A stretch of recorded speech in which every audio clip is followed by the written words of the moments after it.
Pagat vazhduan rritjen konstante edhe përgjatë 3 muajve të fundit të vitit të kaluar, por ajo që bie më shumë në sy është se në sektorin e ndërtimit, pagat e punonjësve u rritën me 15% në krahasim me 3 muajin e fundit të vitit 2023, duke arritur në 67.000 lekë sipas të dhënave nga Instituti Statistikave.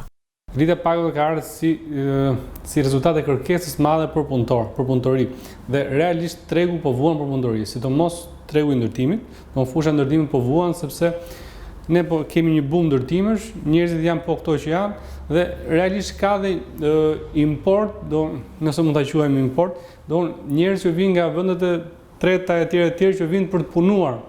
Dhe sigurisht këto përkthehen në kosto më të larta. Por një ndikim në rritjen e pagave në këtë sektor kanë patur dhe aksionet kundër informalitetit. Mungesa fuqisë punëtore nuk pritet të sjellë vetëm një rritje të pagave për punonjësit e këtij sektori, por ndikuan drejt për drejt edhe në rritjen e çmimit të apartamenteve për shkak të shtimit të kostove të ndërtimit. Po sigurisht që zë goxha.